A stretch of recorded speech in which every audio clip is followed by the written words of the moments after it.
colleagues, Nutun Marinas. Assalamu alaikum, good evening. Julian, Marine Academy Alumni Association organizers, thank you for giving me a chance to talk. And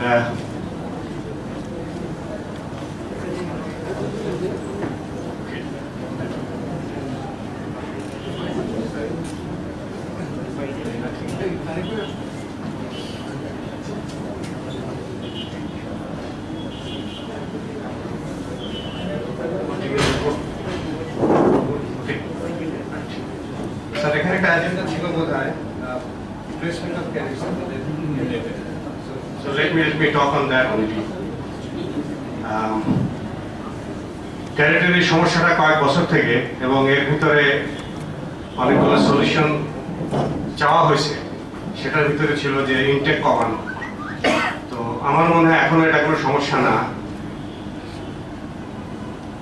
উদ্দেশ্য এটাকে control করা, but for some reason of social media এই প্রফেশনের মোটামুটি একটা defamation হয়ে গেছে। I must say that with my practical experience.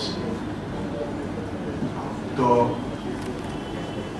এটা automatic হয়ে গেছে, এটা খুব একটা করতে হয় নাই। এবং the good side and bad side, the contribution of social media. তো ইনটেক তো জানা গেল কমান্ডার সাহেবের কাছে থেকে অ্যারাউন্ড 50, বাট আলটিমেটলি হয়তো মেইন একাডেমিতে 35 ভর্তি হবে, আর প্রাইভেট একাডেমিতে 9। তো সুতরাং চিন্তা করার কোনো কারণ নাই। এখন 4-5 বছর পরে কি হবে সেটা হলো কথা। আর one of the dignified profession is now one of the least preferred profession. এবং এইটা রিগেইন করতে কত সময় লাগবে সেটা আমাদের এখন থেকে চিন্তার ব্যাপার আছে। হয়তো আমরা কোথায় থাকি, টকিং টু দ্য প্যারেন্টস বা যারা একসময় ভাবতেন যে এই প্রফেশনে আসবে, তারা এখন লিস্ট মানে সবকিছু কোনো জায়গায় যদি কেউ চান্স না পায় হয়তো তাকে এই প্রফেশনে দেবে। সো এটা একটুখানি সব পজিটিভের ভিতরে একটু নেগেটিভ দিলাম, আর this is the reality. Number of main academies, definitely it was worrying having so many private academies and so much of intake. এটা যেদিন হয়েছিল সেদিন আমার ধারণা ছিল that private academies will have a natural death, and it has already died down. Not died down, death is complete. So 2 or 1 will exist, others will not exist anymore. So no worry about that. Next thing you have to think is 4 public academies is going to be established. I heard Captain Sajid চলে গেছেন, বলতে পারতেন যে 4টা জায়গায় 4টা academy হবে সরকারি।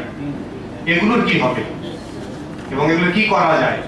সো আমার মনে হয় আমি সময় বেশি একটা অ্যাকশন প্ল্যান দেই, কারণ আমার কাছে সবাই এক্সপেকটেশন বেশি বিকজ অফ বিং অ্যাসোসিয়েশনের প্রেসিডেন্ট। তো সেই জন্য এখানে কথা বলে গেলাম, সব চলে গেলাম, যদি অ্যাকশনে না যায় নাথিং উইল হ্যাপেন। এবং সেটাই হয় না। আমার অভিজ্ঞতা গত কয়েক বছরে যে কথা বলি সবকিছু হয়, কিন্তু অ্যাকশন আসেন এবং আমরা সময় দিতে পারি না। সো এখন আর নাম্বার অফ একাডেমিজ নিয়ে আর সমস্যার কারণ নাই, তবে ওই 4টা একাডেমির কি হবে বা কোথায় কি করা যায় এটা আমাদের এজেন্ডাতে রাখা উচিত, যে এটার ভবিষ্যৎ কি। Number 1। Number 2 is fake documentation. Recently it is মোটামুটি কন্ট্রোলে, এবং এটাতে সবচেয়ে অসুবিধা যেটা ডিপার্টমেন্ট ফেস করতে সেটা হলো যে ফেক ডকুমেন্ট রিপোর্ট হয়, ধরা পড়ার পরে who was the manning agent and who is the agent here, এই পর্যন্ত কেউ ওভারসিজ প্রিন্সিপাল বলে না, they don't come up anymore. That's being a problem, but CDC খুব সম্ভব ইজ অনলাইন, এবং রিসেন্টলি ফেকের এটা একটু কম কন্ট্রোলের ভিতরে আসছে মনে হয়, বাট সেক্ষেত্রে ম্যানিং এজেন্ট একটা এখানে বিরাট ফ্যাক্টর। ভিসা প্রবলেম দিনের দিন একটা খারাপের দিকে যাচ্ছে, এবং এ ব্যাপারে আসল উদ্যোগ নেওয়া উচিত মিনিস্ট্রি অফ ফরেন অ্যাফেয়ার্সের। মিনিস্ট্রি অফ শিপিং থেকে উদ্যোগ নেওয়ার পরে ফরেন অ্যাফেয়ার্স কতটুকু করতে পারবে তা না করে উল্টা আমাদের এই শিপিং সেক্টরের যে দুর্বলতাগুলো আছে সেইগুলো দিয়ে আমাদের মাননীয় মন্ত্রী, ডিজি, সেক্রেটারি সবাইকে রীতিমতো হেয় করে মিনিস্ট্রি অফ ফরেন অ্যাফেয়ার্স থেকে ফিরে আসতে হয়েছে। তারা কি করতে হবে সেটা না বলে যমুনা টিভির ক্লিপ দেখায় ফেক সার্টিফিকেট স্ট্যাটিস্টিক্স দিয়ে যে আপনারা এগুলা ঠিক করেন, তারপরে আমরা দেখব। So this is the reality. তো যার ফলে হয়নি। এবং টু বি ফ্র্যাঙ্ক, যে দুইটা দেশের সাথে আমাদের ভিসার সমস্যা, this is absolutely country to country. এটা যদি না হয়, কোনো শক্তি বাংলাদেশ এটাকে করতে পারবে না। সব বলা সম্ভব না এখানে। UAE visa is so bad shape যে ওইখানে যদি ওয়েবসাইটে যে ওদের ইমিগ্রেশনে যদি কান্ট্রিতে ক্লিক করা যায়, বাংলাদেশ নাই ওখানে। ফরগেট ইট যে কোন ভিসা কোন টাইপের, বাংলাদেশ ওখানে নাই। And it cannot be done until the government to government talks about it, not even foreign ministry. And there is lot of background of it.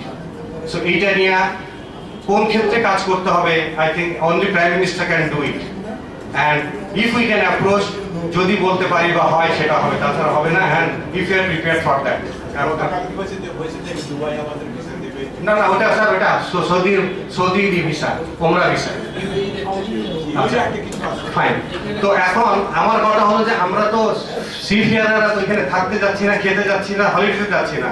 We are like a airplane staff, pilot and staff. তারা যদি ওইখানে ট্রানজিটে থেকে ফেরত আসতে পারে, অন্য জায়গায় যায়, আমরা ট্রানজিট, অনেক সময় ট্রানজিটও দরকার নেই, এয়ারপোর্ট থেকে we can go to the ship directly. তো তো তো বাংলাদেশি ভিসা না বলে ম্যারিনার্স ভিসাটা কেন চেষ্টা করা হয় না? স্পেশাল সেটা। তো এইসব বললো। তো এখন হয়তো যারা ভুক্তভোগী তারা বলবে, তা আপনারা কি করতেছেন? এখন করার সমস্যা হলো যে only it is left to go to the prime minister. এবং আমার কাছে কিছু 43-46 এর ছোট ভাই আসছিলেন, আমি বলছি okay, make it a point, none of us are politically connected, let's face it, we all professionals have some connection to the other. We are not, and if you don't have a political connection, you have no access. Very raw, শুনতে খারাপ লাগে, but this is the case in this country. So can any of us make access to this higher level, showing a positive side of this profession and what we are going through? I cannot do it alone. I must admit, I am not of that level. So visa issue is a big issue. Singapore, as long as America makes us second category, Singapore is always we have make us the second category. Lot of things done. The Singapore mariners went out of their way, and the ambassador there, but everybody has the limitation. It is must be government to government and top level to top level. And how we approach them, I am putting it to the floor. Okay, তাই বলে তো solution তো বাইরে দিলে হবে না, আমাদের হাতে সলিউশন আছে। সেটা হলো যে আমাদের এই ক্যাডেটের ট্রেনিং, আমরা ক্যাডেট নিয়ে বলতেছি, কিন্তু স্ট্যাটিস্টিক্স দেখা যাচ্ছে যে ক্লাস 3 নিয়ে যারা এখন আছেন আর গত 2 বছরে যারা বের হবেন, what will happen to them? So the solution, yes. So the solution is, আমরা ক্যাডেট বলতেছি, কিন্তু ক্যাডেট তো ক্লাস 3 পেয়ে যাচ্ছে, বোথ ডেক আর ইঞ্জিন। যদি বাংলাদেশ ফ্ল্যাগ বেসে ইনক্রিজ করা না যায়, this community is going to diminish in next 5 years. I can tell you that. Own flag না হলে পৃথিবীর কোন জাতি আমাদেরকে নিয়ে ক্যাডেট ট্রেনিং থার্ড অফিসার রাখবে না, স্পেশালি এরকম ক্রাইসিসে। সো ইমিডিয়েট সলিউশন আর short term solution is to have Bangladesh flag bases. এবং এর জন্য আমার মনে হয় একটা টাস্ক ফোর্স থাকা উচিত, কিভাবে এটা করা যায়। এবং এখন জাহাজ কেনার মোক্ষম সময়, সবচেয়ে ওকে, মার্কেট খারাপ বাট কেনারও ভালো সময়। কিন্তু যে পরিবেশ, যা শিপনারদের বা যারা ছিলেন পটেনশিয়াল, তাদের যে বক্তব্য জাহাজ কেনার মতো ইকোনমিক বা প্রসিডিওর এটা হচ্ছে না, উই মাস্ট চেঞ্জ ইট। এবং আমাদের শিপনার্স অ্যাসোসিয়েশন থেকে প্রায় 2 বছর আগে 28 জানুয়ারি 2014 একটা প্রস্তাব দেওয়া হয়েছিল, showing the example how Indonesia has increased their fleet, Europe, America na, how Singapore is doing it, not having flag of convenience, having own national flag. India has done it with all the analysis and everything. ওটা বড় ভাগারে চলে গেছে, কিছু এখন হয়নি, 2 বছর হতে যাচ্ছে। So if it can be revived. একটা উদাহরণ হলো যে বাংলাদেশের জাহাজ কিনতে গেলে নাকি, আমি তো জড়িত না, যে কেনার আগে নাকি 5% AIT দিতে হয়, কেনার আগে, অর্থাৎ 100 কোটির জাহাজে 5 কোটি টাকা আগে জমা দিতে হবে। This is one of the examples. এরপরে তো কল সাইন নিতে লাগে, BRTA তে 2 মাস 5 জুতা তলি কল্পনা চলে যায়। সো অল দিস ব্যারিয়ার্স, এগুলো করা না যায় তো এটা হবে না। এবং আমার মনে হয়, আমার সাথে যদি কমেন্ট করেন, বাংলাদেশ ফ্ল্যাগ বাড়ানো ছাড়া স্পেশাল জুনিয়র অফিসারদের ক্যারিয়ার ডেভেলপ করা যাবে না। And that should be taken all together.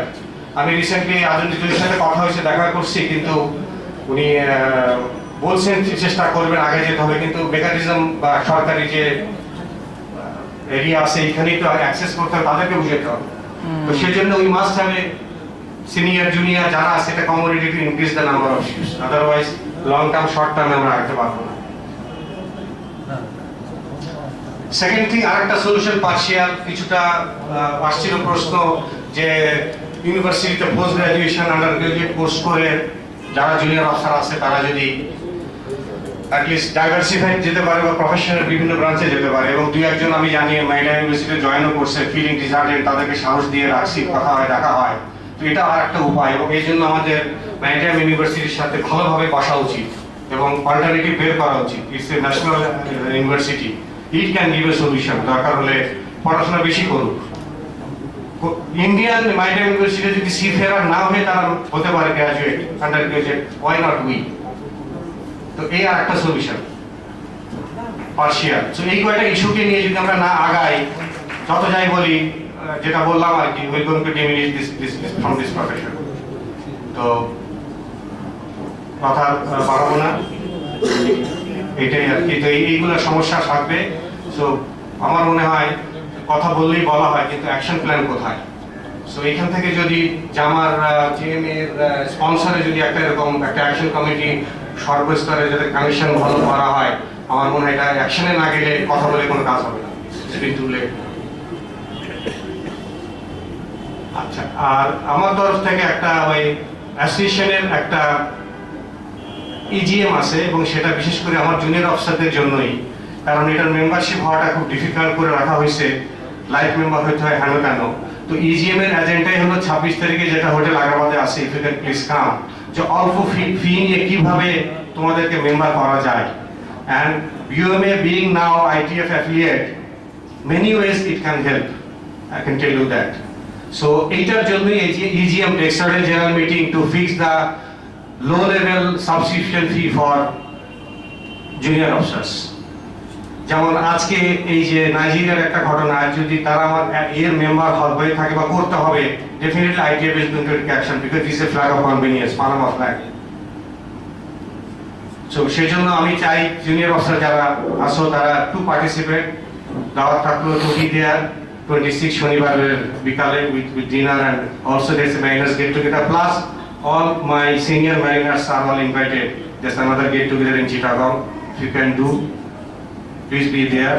Another fraternity of all mariners, hope to see you there. Thank you very much. Assalamu alaikum.